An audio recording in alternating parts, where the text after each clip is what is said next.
अस्सलाम वालेकुम। MTS 603 की असाइनमेंट नंबर 1 के सॉल्यूशन के साथ हाज़िर हुआ हूँ। बेसिकली हम पढ़ेंगे इसमें कोट्स मेथड क्या होता है। कोट्स मेथड में हमें सिस्टम ऑफ लीनियर इक्वेशन दे दी जाती है और कहा जाता है कि इसको कोट्स मेथड के ज़रिए सॉल्व करें। तो इसको सॉल्व करने के लिए हमें पता है कि जब भी नॉर्मल इक्वेशन जो होती है, जो भी हमारे पास बनती है, वो AX = B की फॉर्म में बनती है।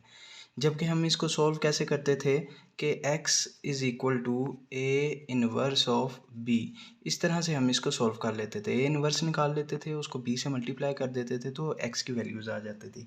लेकिन कोट्स ये कहता है कि हम A को LU डीकम्पोजिशन कर लें और फिर उसको हम फाइंड कर सकते हैं। कैसे कि A को वो कहता है कि L और U की शेप में आप कन्वर्ट कर लें और फिर हम इसका इजीली सॉल्यूशन निकाल सकेंगे, क्योंकि कुछ कॉम्प्लिकेटेड इक्वेशंस होती थी जिनको सॉल्व करना इंतहाई मुश्किल होता था।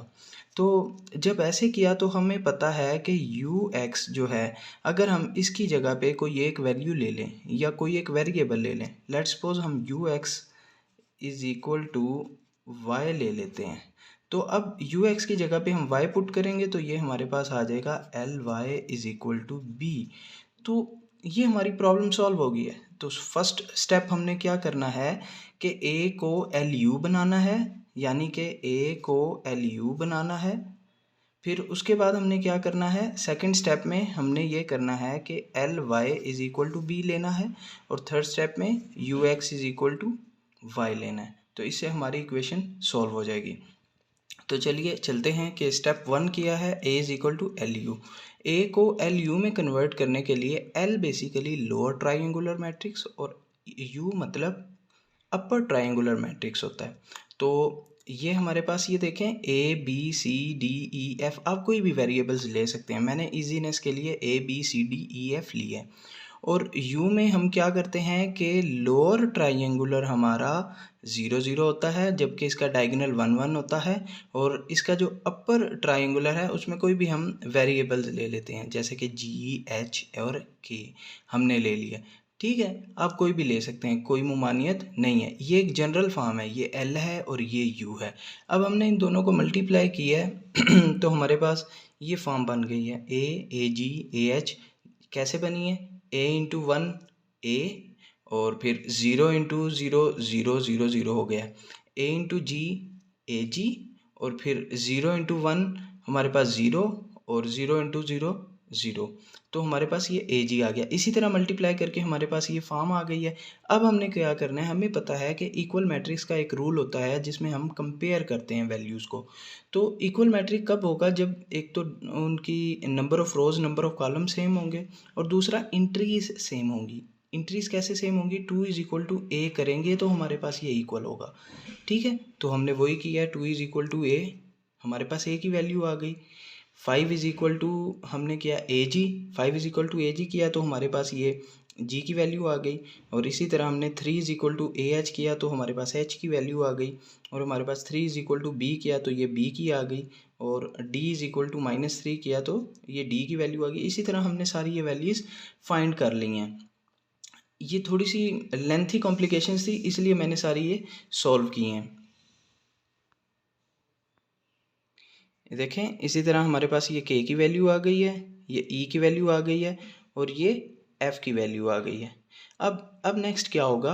अब हमारे पास जो वैल्यूज़ आ गई हैं, हमने ये इसमें L और U में इनकी वैल्यूज़ पुट कर देनी है।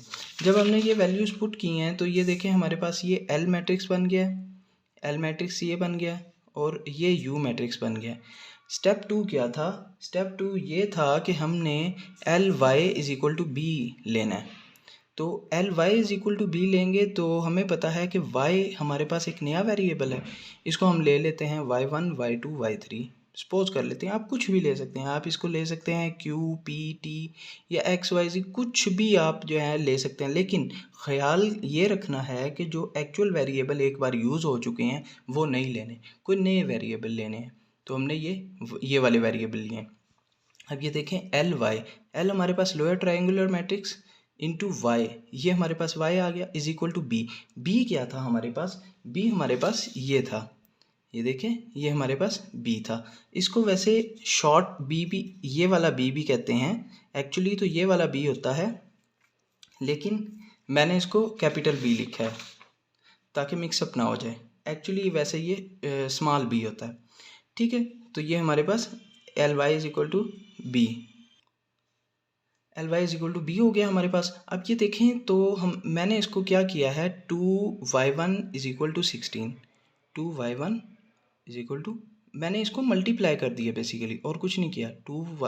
ये वाली रो को इस कॉलम से मल्टीप्लाई कर दिया, फिर इस रो को, फिर इस कॉलम से, फिर इस रो को, फिर इस कॉलम से, ये हमारे पास आ गए। अब ये देखें 2y1 इज इक्वल टू 16, तो 2y1 इज इक्वल टू 16 और y1 की हमारे पास वैल्यू आ गई। इसी तरह 3y1 यहाँ से minus 13/2 y2 is equal to 11, equate कर लिया ना हमने, तो इज इक्वल टू 11, और यहाँ से इसको सिंप्लीफाई जब हमने किया है, सिंप्लीफाई करने के बाद हमारे पास y2 की वैल्यू 2 आ गई है। नेक्स्ट चलें, तो नेक्स्ट देखें आप कि हमारे पास ये था 3y1 प्लस 29/2 y2, ये हमारे पास थी इक्वेशन इक्वल टू 10। हमने इसको लेकर चले हैं, y1 और y2 की वैल्यूज़ इसमें पुट की हैं, और पुट करने के बाद हमारे पास जो फाइनल आंसर आया है y3 का, वो 13/18 आया है।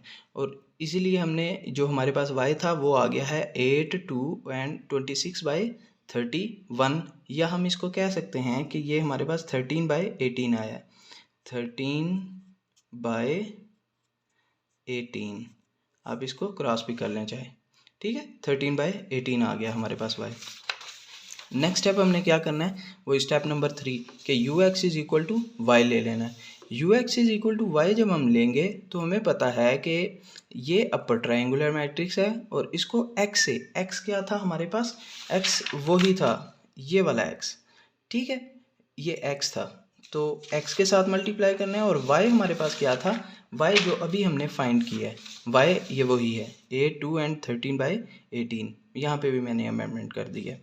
तो चलें इसको सोल्व करने के लिए हमें पता है कि जब हम लास्ट से शुरू होंगे तो हम जल्दी पहुंच सकेंगे आंसर की तरफ।